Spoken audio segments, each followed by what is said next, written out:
नमस्कार, the Naveen Purohit show के super exclusive interview में आपका स्वागत है और मैं हूं आपके साथ नवीन पुरोहित। आज हमारे साथ चर्चा करने के लिए मौजूद हैं मध्य प्रदेश भारतीय जनता पार्टी के प्रदेश अध्यक्ष विष्णुदत्त शर्मा जी।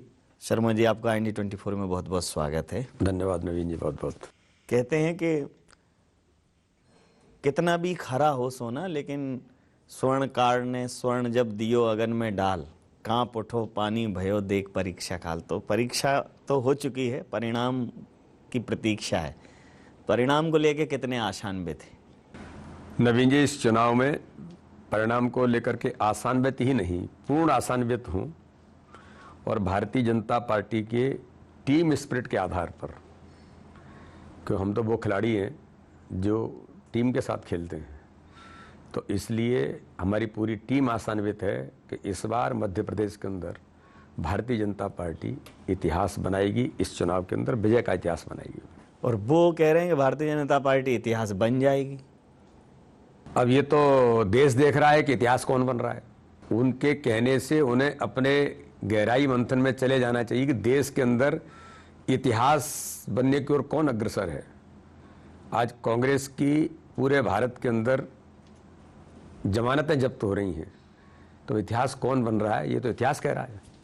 जी, अगर मैं मध्य प्रदेश के सांगठनिक ढांचे की बात करूं, सांगठनिक दक्षता की बात करूं, तो भारतीय जनता पार्टी का संगठन मध्य प्रदेश में बेहद ही बेहतर संगठन के रूप में जाना जाता है। लेकिन जब आपने कमान संभाली तो वो एक परिवर्तन का दौर था कि एक युवा नेतृत्वकर्ता को वो कमान दी गई। बहुत सारे परिवर्तन आपने किए, इवन बहुत प्रयोग किए, बूथ लेवल पे तो बहुत ही प्रयोग किए। तो ऐसा कौन सा आपका प्रयोग बूथ लेवल पे जो आपने किया हो अपने सांगठनिक कार्यकाल के दौरान, जो इसका आपको लगता हो कि इस चुनाव में उसने बड़ी महत्वपूर्ण भूमिका निभाई होगी? नवीन जी, भारतीय जनता पार्टी मध्य प्रदेश का जो संगठन है वो आज से नहीं, बहुत पहले से एक आइडियल ऑर्गेनाइजेशन के तौर पर खड़ा है। जहाँ तक मैं पृष्ठभूमि में जाता हूँ तो ठाकरे जी से लेकर के राजमाता सिंधिया, प्यारेलाल खंडेलवाल, कैलाश जोशी, सुंदरलाल पटवा, ऐसे कितने ही लोगों ने मध्य प्रदेश के संगठन को खड़ा करने में अपनी भूमिका जो निभाई। और एक नहीं, कई प्रकार की पद्धतियों का विकास मध्य प्रदेश के भाजपा के संगठन के प्रयोगों से हुआ। आज इस पन्ना प्रमुख की बात होती है या आजीवन सहयोग निधि की बात होती है, जिससे संगठन को आत्मनिर्भर बनाना, ये ठाकरे जी की देन थी। त्रिदेव और त्रिदेव, ये सारी चीजें देश के अंदर मध्य प्रदेश की भारतीय जनता पार्टी के सफल प्रयोगों के आधार पर लोगों ने एक पद्धति के तौर पर विकसित की। मेरे जैसे सामान्य कार्यकर्ता को जब ये जिम्मेदारी मिली तो मेरी महत्वपूर्ण सबसे पहली जिम्मेदारी थी कि इस पद के अनुरूप अपने आप को बनाने का प्रयास करना, और जो काम मध्य प्रदेश के अंदर खड़ा किया था और आइडियल ऑर्गेनाइजेशन था, उससे आगे बढ़ाना। माननीय प्रधानमंत्री मोदी जी के नेतृत्व में, अमित शाह जी राष्ट्रीय अध्यक्ष बने तब उनके नेतृत्व में, और माननीय नड्डा जी ने जो जिम्मेदारी ली, तो उसके बाद मध्य प्रदेश से लेकर के देश के संगठन को आज के तकनीक से युक्त कैसे बनाया जा सकता है, नए प्रयोग कैसे हम कर सकते हैं, इसमें मध्य प्रदेश की भारतीय जनता पार्टी ने डिजिटलाइजेशन ऑफ बूथ जो किया, प्रत्येक बूथ को डिजिटल बना करके संगठन ऐप के माध्यम से पूरे मध्य प्रदेश के 64,523 बूथों पर आज मैं आपके साथ गंभीरता से कह सकता हूं कि सबसे बड़ा प्रयोग मध्य प्रदेश की भारतीय जनता पार्टी के कार्यकर्ताओं ने सफल मेहनत के आधार पर, कि जहां पर नेटवर्क नहीं था वहां जो सफल प्रयोग किए कि पहाड़ी पर चढ़ करके किया होगा या पानी की टंकी पर चढ़ के किया होगा, इतनी अथक मेहनत कार्यकर्ता ने की, और वो ट्राइबल से घोर ट्राइबल जिले के अंदर भी की। इन 64,523 बूथों को डिजिटल बूथ बनाकर बूथ विजय का संकल्प जो अमित शाह जी ने मध्य प्रदेश की भारतीय जनता पार्टी को दिया, प्रत्येक बूथ पर 51% वोट से लाना, हमारा बूथ विजय का संकल्प, हर बूथ पर चुनाव जीतना। माननीय प्रधानमंत्री जी ने कहा कि मेरा बूथ सबसे मजबूत। इस अभियान को हमने जमीन पर उतारा, और आज मैं बड़े विश्वास के साथ कह सकता हूं कि चाहे 22 प्रकार के काम हो या बाद में अमित शाह जी ने 15 प्रकार के काम बूथ पर दिए, बूथ के जीतने की रणनीति क्या होगी, उन कामों को जमीन पर उतारने का सफल प्रयोग मध्य प्रदेश के भारतीय जनता पार्टी के 41 लाख कार्यकर्ता थे जो डिजिटली इनरोल्ड हैं, बाकी तो पुराने कार्यकर्ता, सहयोगी कार्यकर्ता जिनके पास कोई जिम्मेदारी नहीं है लेकिन उन्होंने संगठन के लिए महत्वपूर्ण भूमिका निभाई है। तो ऐसे करोड़ों कार्यकर्ताओं ने जो काम मध्य प्रदेश के अंदर नीचे किया, यही भारतीय जनता पार्टी की सबसे बड़ी ताकत थी कि कार्यकर्ता के बल पर आज इस चुनाव में भारतीय जनता पार्टी परचम की ओर जा रही है। जैसा आपने कहा कि चूंकि वो डिजिटली कनेक्टेड थे, तो क्या चुनाव के दिन आपको ऐसा लगा कि आपने कोई उनको ऐसा इंस्ट्रक्शन दिया हो कि ये काम करना है, बूथ के जो कार्यकर्ता हैं या जो बूथ का मैनेजर है, जो बूथ का प्रमुख कार्यकर्ता है, कि ये काम आपको करना है और उसकी मॉनिटरिंग की हो, एक एनालिसिस हो, एक प्रमाणिक आपके पास डेटा हो, ऐसा कुछ ये मैं आपको आपने बड़ा अच्छा प्रश्न किया है। चुनावी रणनीति में सबसे बड़ा प्रभावी कदम और मध्य प्रदेश के इस चुनाव में जो उठाया कि अमित शाह जी ने सभी 10 संभागों की जो बैठकें ली और कार्यकर्ताओं को जो सूत्र दिए, उन सूत्रों को हमने जमीन पर, बूथ पर जो उतारा और डिजिटली इनरोल्ड था, ग्रुपों के साथ कनेक्ट था, तो प्रत्येक बूथ का बूथ अध्यक्ष महामंत्री बीएलए, जिसको हमने संपदा कार्ड के माध्यम से उसका सम्मान, पहचान और दायित्व का बोध कराया था, वो कार्यकर्ता तैयार था। सजग प्रहरी के नाते से मैंने उसका शब्द प्रयोग किया था। ये प्रत्येक बूथ पर सजग प्रहरी बन करके खड़ा है। ये झूठ, छल कपट की राजनीति अब नहीं चलने देगा। एक तरफ विकास का झंडा है और दूसरी तरफ गरीब कल्याण माननीय प्रधानमंत्री मोदी जी का झंडा लेकर के जो कार्यकर्ता खड़ा था, उससे हमने कहा कि अपने घर का वोट, अपने पड़ोसी का वोट, भाजपा के समर्थक अपने जो लोग हैं उनका वोट 10:30 बजे से पहले पोलिंग बूथ तक पहुंच जाए। नवीन जी, ये इतना सफल प्रयोग था। माननीय अमित शाह जी का कहना था इस काम को हमें सफलतापूर्वक करना है। सुबह 6 बजे मैंने स्वयं 20 लोगों को उठाया। मुझे 20 लोगों की सूची थी। इन 20 को सुबह 6 बजे मैंने फोन किया, उन 20 ने उन 20 को फोन किया, उन 20 ने उन 20 को फोन किया। एक विधानसभा में 8 से 10 हजार लोगों को सुबह 6 बजे हमने उठाया और एक ही टारगेट था कि अपने वोट 10:30 बजे तक पोलिंग बूथ पर पहुंच जाएं और कमल के फूल पर बटन दब जाए। ये बेहतर और सफल प्रयोग माननीय अमित शाह जी के निर्देश पर मध्य प्रदेश के भाजपा के कार्यकर्ताओं ने किया है।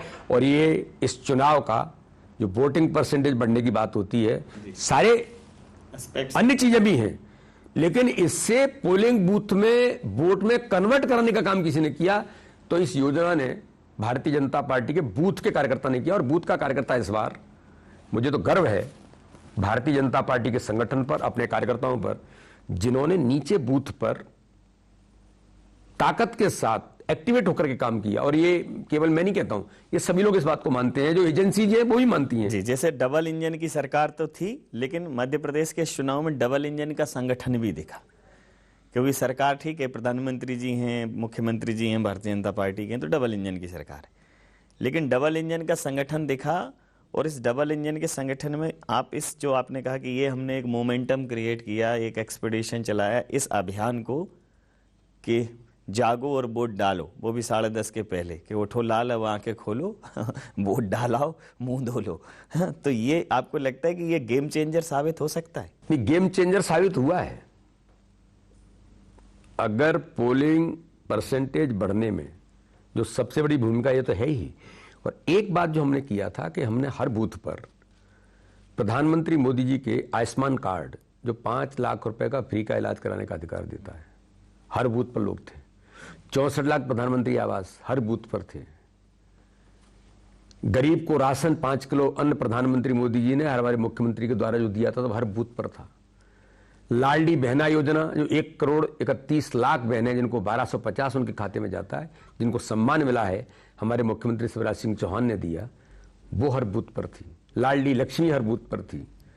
प्रधानमंत्री जी के द्वारा उन योजनाओं से लाभान्वित लोग हर बूथ पर थे। उज्ज्वला योजना हर घर में थी।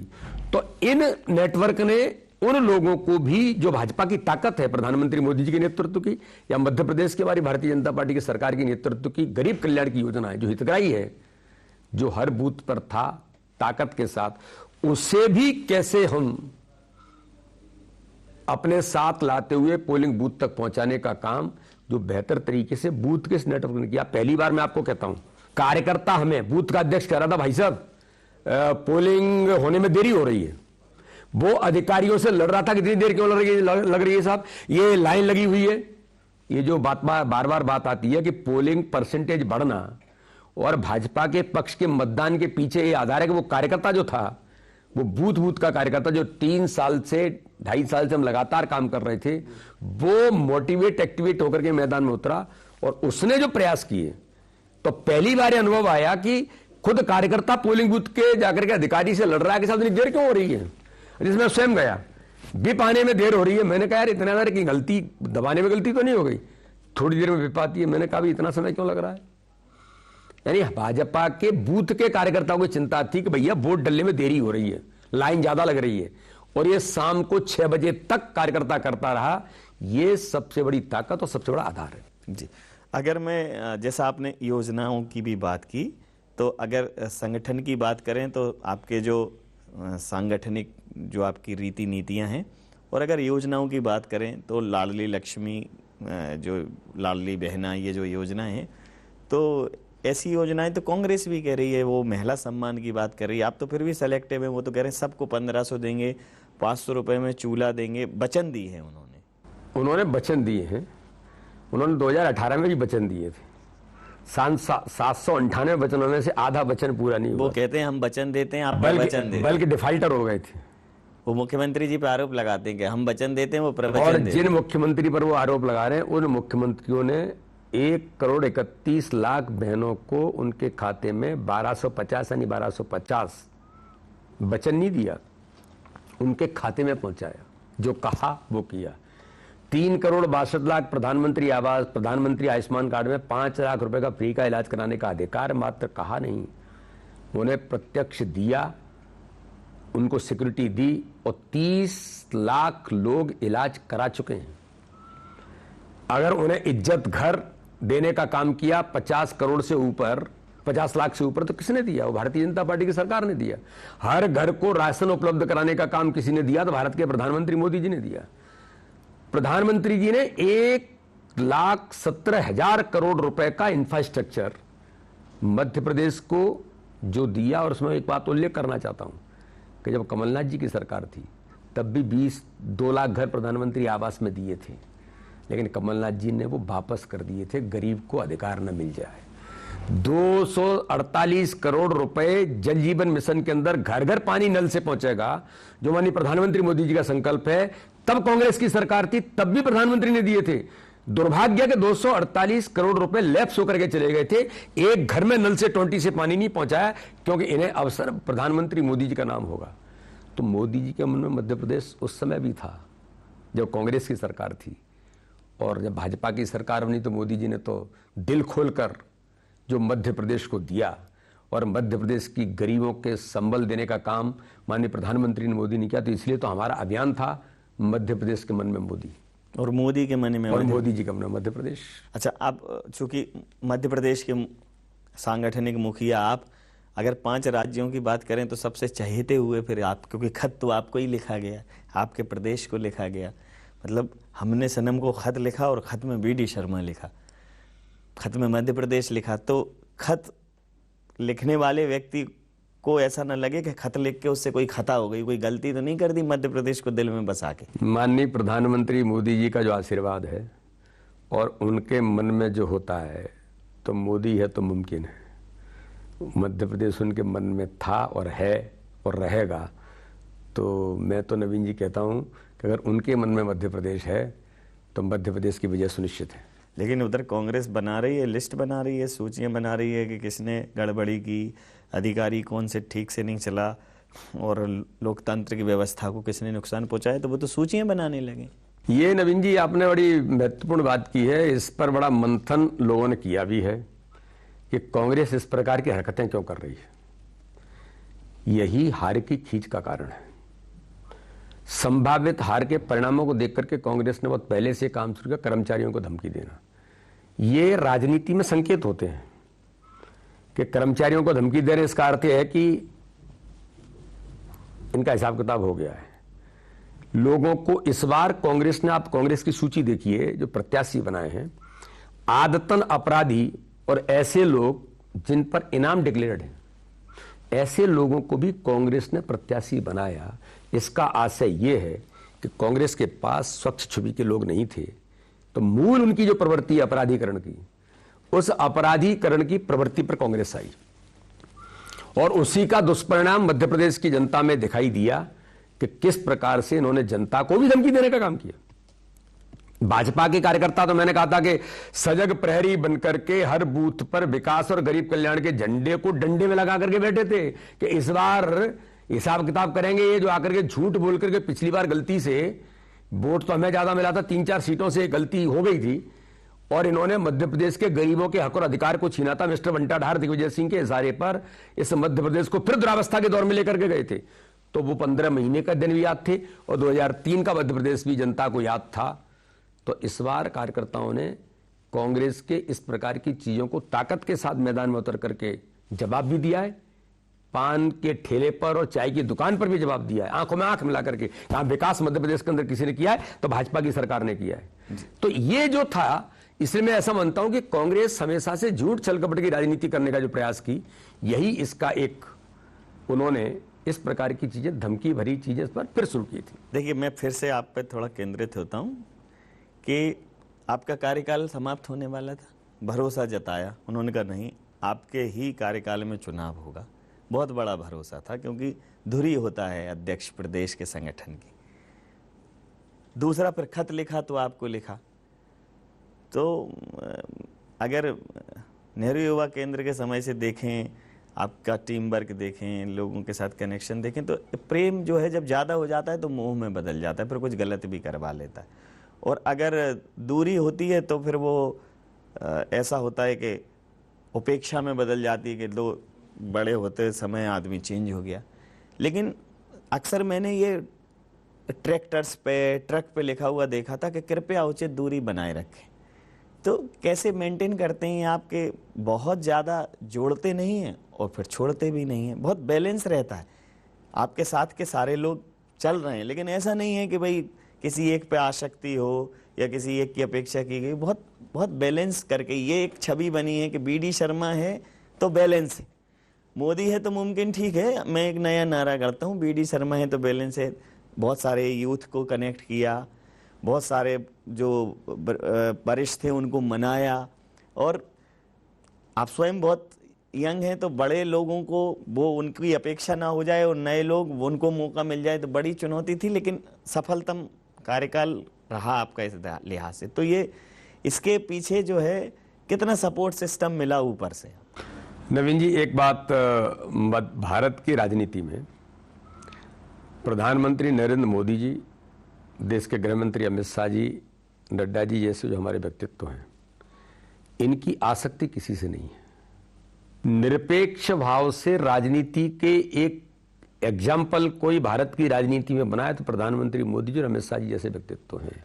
योग्यता को स्थान कैसे मिलेगा, ईमानदारी को स्थान कैसे मिलेगा, भारत की राजनीतिक संस्कृति में नई संस्कृति विकसित करने का काम, कार्यकर्ता को अवसर, आप कल्पना नहीं करेंगे भारतीय जनता पार्टी के राजनीतिक तंत्र में इतना साइंटिफिक सिस्टम खड़ा करना कि योग्य कार्यकर्ताओं को पिकअप कैसे किया जा सकता है। मैं क्या हूं, एक सामान्य किसान का बेटा जिसने जीवन में कल्पना नहीं की कि ये इन स्थानों पर आकर के हम बैठेंगे, लेकिन ऐसे कार्यकर्ता को भी पिकअप किया जा सकता है। ये अगर संभव है तो प्रधानमंत्री मोदी जी के नेतृत्व में संभव है। उनकी किसी से आसक्ति नहीं, मुझसे भी नहीं है। प्रेम स्नेह सबके लिए हो सकता है और वो एक के लिए नहीं है। कभी कभी बातें आती हैं तो मैं तो ये कहता हूं कि उनका स्नेह और आशीर्वाद हर कार्यकर्ता को है। कार्यकर्ता को अप्रिशिएट कैसे करना, इसका कोई आइडियल उदाहरण है तो भारत के प्रधानमंत्री मोदी जी हैं। यानी दुनिया के अंदर, देश के अंदर अच्छा काम करने वाले लोगों को आगे बढ़ाना, तो भाजपा के अंदर अच्छा काम करने वाले कार्यकर्ताओं को आगे बढ़ाना। मैं आपको एक एग्जांपल देता हूं। जब गुजरात की जीत के बाद संसदीय दल के अंदर सम्मान हो रहा था प्रधानमंत्री जी का, तो उन्होंने कहा कि आप लोगों ने गलती की है। तो पूरा सदन स्तब्ध था। क्या हो गया? उन्होंने कहा कि इसका हकदार मैं नहीं, इसका हकदार गुजरात के प्रत्येक बूथ पर बैठा हुआ पन्ना प्रमुख और पन्ना समिति का कार्यकर्ता है, जिसने अथक मेहनत की है और उसका परिणाम है कि चुनाव में 53% वोट मिला है। इतना बड़ा बड़े मन और हृदय का कोई व्यक्तित्व हो सकता है क्या? ये प्रधानमंत्री मोदी जी कहते हैं। जी, जैसा आपने भारतीय जनता पार्टी की संस्कृति की बात की, तो आपके ऊपर एक आरोप लगता है कि आप जो है धर्म को आधार बनाकर राजनीति करना चाहते हैं। अब राम मंदिर का आप जो है क्रेडिट लेना चाहते हैं, ये भी आरोप आप पे लगता है। और कांग्रेस कहती है कि क्या राम केवल भारतीय जनता पार्टी तक सीमित हैं क्या? नवीन जी, मैंने तो जब ये प्रश्न उठा था तब मैंने कहा था कि राजनीति में धर्म दंड ये आज से नहीं है। ये सनातन सत्य है कि राजनीति में धर्म दंड के बिना राजनीति नहीं हो सकती और न होती है। लेकिन कांग्रेस ने जो दोहरे चरित्र की राजनीति की, मैंने तो ये कहा, अगर आप कहते हैं राम मंदिर तो सबका है, एक का तो नहीं है, लेकिन राम मंदिर के होर्डिंग लगाने पर अगर भारतीय जनता पार्टी राम मंदिर के होर्डिंग लगाती है तो कांग्रेस के पेट में दर्द क्यों होता है? कमलनाथ जी के पेट में दर्द क्यों होता है? मिस्टर बंटाढार के पेट में दर्द तो स्वाभाविक है, वो तो हिंदुत्व विरोधी है, सनातन विरोधी है। कमलनाथ भी दोहरे चरित्र के हैं। वो तो कहते हैं हमारे तो उसमें नहीं, तो इन्होंने क्यों नहीं लगाया? मैंने तो ये कहा ना कि आपने क्यों नहीं होर्डिंग लगाया, आप भी लगाइए, हमने तो मना नहीं किया। लेकिन उन्हें बाबर अच्छा लगता है। भाई राम मंदिर भारत के, दुनिया के करोड़ों करोड़ लोगों के श्रद्धा और आस्था का केंद्र है, जिसको आपने नकार दिया था, जिसको आपने क्या क्या नहीं कहा, मैं उन शब्दों का उपयोग नहीं कर सकता इस मंच से कि जिन शब्दों का उपयोग किया गया राम मंदिर के लिए कांग्रेस के नेताओं ने। कपिल सिब्बल कौन थे? कोर्ट में अंदर जाकर किसने कहा अस्तित्व नहीं है राम का? अब इस पर यही कमलनाथ और दिग्विजय सिंह कौन है? तो इसलिए कांग्रेस का दोहरा चरित्र, भाई आपके मन में बाबर है तो आप बाबर के पोस्टर लगा रहे हो। तुष्टीकरण की राजनीति आपकी गारंटी है कांग्रेस की कि तुष्टीकरण की राजनीति आप एक वोट में इनको। हालात ये बन गए मध्य प्रदेश के अंदर तो नवीन जी इस चुनाव में कि राहुल गांधी को रोड शो करने के लिए भोपाल आना पड़ा। तो रोड शो कहां कर रहे हैं? रोड शो जाकर के उस एरिया में कर रहे हैं जहां पर मुस्लिम तुष्टीकरण कैसे किया जा सकता है, वो वोट बैंक भी खिसक रहा था।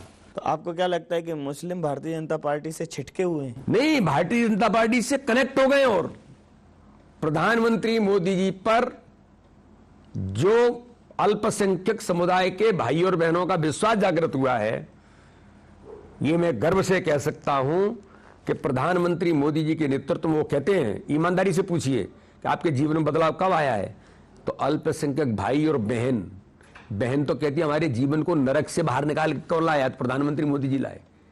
ट्रिपल तलाक समाप्त करने का काम कांग्रेस ने नहीं किया, भारतीय जनता पार्टी के प्रधानमंत्री मोदी जी ने उन बहनों के जीवन को नरक बनाने से स्वर्ग बनाने का काम किया है। तो गरीब कल्याण की योजनाओं से उनके जीवन में जो बदलाव आया है, जीवन स्तर सुधरा है, तो वो भी कहते हैं हमारे जीवन में बदलाव मोदी जी के नेतृत्व में आया है। तो कांग्रेस इससे घबरा रही है, इसलिए राम मंदिर के पोस्टर होर्डिंग हटाने की बात करती है। चुनाव आयोग जाते हैं, ये ऑन रिकॉर्ड है।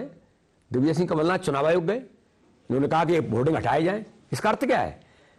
लेकिन सौभाग्य से भारत का कि प्रधानमंत्री मोदी जी के नेतृत्व में आमंत्रण लेकर के हम निकले कि 22 जनवरी 2024 आ रहा है, भगवान राम लला का विराजमान होंगे राम मंदिर के अंदर। जो भव्य राम मंदिर का निर्माण लाखों लाख बलिदानों के बाद हो रहा है, तो इसके लिए कांग्रेस के पेट में दर्द क्यों होता है? तो ये दोहरा चरित्र कांग्रेस का, जनता इन्हें जानती है। ये केवल फूट डालो और राज करो की नीति पर ही काम करते हैं, जो अंग्रेजों के जीन्स इनके खून में आज भी हैं। जी, अगर मैं मतलब अभी इस चर्चा में आपका अगर आत्मविश्वास देखूं तो अब ये प्रश्न पूछने का कोई अर्थ नहीं रह जाता कि जीतेगा कौन। लग तो ऐसा ही रहा है कि जैसे आप ही जीत रहे हो। नवीन जी, भारतीय जनता पार्टी इस चुनाव में, मैं आपको विश्वास के साथ कहता हूं, माननीय अमित शाह जी का एक वाकया आपको बताता हूं जी। भारत के राजनीति का आधुनिक चाणक्य कहे जाने वाला व्यक्तित्व मध्य प्रदेश के अंदर बड़ी सभाएं नहीं कर रहे थे वो। उन्होंने कहा मैं संभाग स्तर के सभी कार्यकर्ताओं से बात करूंगा। 10 संभागों की 3 दिन पूरा लगा करके 4 दिन 10 संभागों की बैठक की, रात को रुके और अंतिम बैठक जब ग्वालियर के अंदर थी तब उन्होंने कहा मैं अब कॉन्फिडेंट हूं कि मध्य प्रदेश के अंदर इस बार का चुनाव संगठन की ताकत के बल पर हम ऐतिहासिक बहुमत से जीतेंगे। इसलिए विश्वास के साथ कहता हूं स्क्वायर है इस समय, कॉन्फिडेंस स्क्वायर है। अच्छा, तो जब ये प्रश्न खत्म हो जाता है कि जीतेगा कौन, तो ठीक है, भारतीय जनता पार्टी जीत रही है। आपका एग्जैक्ट पोल जब आएंगे, लेकिन आप तो एग्जैक्टली ये बोल ही रहे हैं। तो फिर सवाल ये भी उठता है कि इस बार भारतीय जनता पार्टी ने एक ही बात कही है कि भाई मुखिया की बात करते हैं तो बोले संगठन डिसाइड करेगा। क्योंकि इस बार कोई चेहरा नहीं था, इस बार भारतीय जनता पार्टी चेहरा थी, पूरी भारतीय जनता पार्टी चुनाव लड़ रही थी मोदी जी के नेतृत्व। भारतीय जनता पार्टी हमेशा से, आज से नहीं, सामूहिक नेतृत्व पर चुनाव लड़ती है। हम कलेक्टिव लीडरशिप पर गए हैं और इसके आधार पर मोदी जी का नेतृत्व है और हम सब मोदी जी के नेतृत्व में समाहित हैं।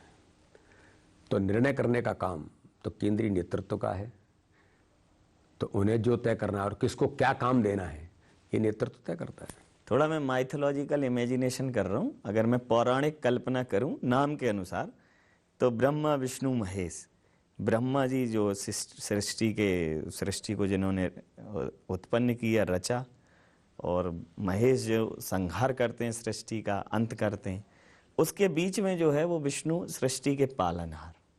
तो अभी जो भारतीय जनता पार्टी की सृष्टि है, इसके पालनहार मध्य प्रदेश में तो आप ही हैं। तो ये जो सृष्टि है, ये उस नव निर्माण की तरफ जाएगी जो वाकई में ऐतिहासिक होने वाला होगा। मतलब अपने आप में बहुत ही अद्भुत है, 5वीं बार जीतना, तो हो पाएगा? 5वीं बार भी चुनाव जीतेंगे। और एक बात में, जो आपने सृष्टि और विष्णु और शंकर ये सब जो कहा, मैं ऐसा मानता हूँ कि हम सब लोग एक सेवक की भूमिका में हैं और भारतीय जनता पार्टी के कार्यकर्ता के नाते से राजनीति में प्रधानमंत्री जी कहते हैं कि सेवा भाव के साथ एक सेवक के तौर पर काम करने की भूमिका में हम सब कार्यकर्ता काम कर रहे हैं। और इसलिए मैं ऐसा मानता हूं कि इस दिशा में भारतीय जनता पार्टी इस बार के चुनाव को मात्र जीतेगी नहीं, ऐतिहासिक बहुमत के साथ अनएक्सपेक्टेड परिणाम आएंगे। तो जिस प्रकार से ये आश्वस्ति दिख रही है, बहुत ही चैन सुकून आपके भाव भंगिमाओं में, आपके वक्तव्यों में दिख रहा है, तो फिर तो अभी की तो चिंता नहीं है, तो आगे का तो कुछ सोचा होगा? नवीन जी, हम लोग चुनाव जो लड़ रहे थे मध्य प्रदेश का, तब भी हमने कहा था और जनता ने जो आशीर्वाद दिया कि 2024 में भारत के प्रधानमंत्री मोदी जी को पुनः बनाना, तो हमारा इस संकल्प और इसकी शुरुआत हमने कि मध्य प्रदेश के अंदर 29 की 29 लोकसभा सीटें इस बार मध्य प्रदेश के अंदर जीत करके प्रधानमंत्री मोदी जी को फिर से भारत का प्रधानमंत्री बनाने के लिए, और मध्य प्रदेश के अंदर अभियान की शुरुआत हमने कर दी है कि हर बूथ पर मोदी, इस अभियान को लेकर के हम अब आगे के समय में जुट गए हैं और 3 तारीख को परिणाम आएंगे। और आज से हमारी तैयारी और इसको लेकर के हमने शुरुआत कर दी है कि 2024 हमारा आगामी संकल्प है जो प्रत्येक बूथ पर भारतीय जनता पार्टी विजयश्री मोदी जी के नेतृत्व में हासिल करेगी। 23 में मोदी, 24 में मोदी, फिर उधर 30 में मोदी, उधर 29 में मोदी। तो क्या मोदी कर देश के अंदर मोदी और देश के अंदर मोदी। माननीय प्रदेश अध्यक्ष ने जिस प्रकार से संगठन में बूथ पर जो एक बूथ लेवल एजेंट को गढ़ा है, वो उसको लेकर आशान्वित हैं, क्योंकि उस बूथ लेवल एजेंट ने कहीं ना कहीं उनको इस बात के लिए आश्वस्त किया है कि रहो निश्चिंत, जब तक मैं खड़ा हूं बूथ पर डटकर, कभी भी रोशनी को मैं यूं हरने नहीं दूंगा। तो बूथ लेवल एजेंट और भारतीय जनता पार्टी की अपनी सांगठनिक क्षमता मध्य प्रदेश में एक नया इतिहास रचेगी, सरकार की कार्य योजनाएं नया इतिहास रचेंगी, और कांग्रेस की तमाम दावे को उन्होंने सिरे से दरकिनार किया है, खारिज किया है, कहा है कि भारतीय जनता पार्टी मध्य प्रदेश में पुनः सरकार बनाएगी। सर, तमाम पहलुओं पर आपसे बात हुई। चुनावी नतीजे आने के पहले कहते हैं कि मन दर्पण होता है, तो आपके दर्पण पर तो चीज़ें स्पष्ट दिख रही हैं, बाकी जनता तय करेगी। आपने हमें इतना समय दिया, आपका बहुत धन्यवाद, बहुत आभार।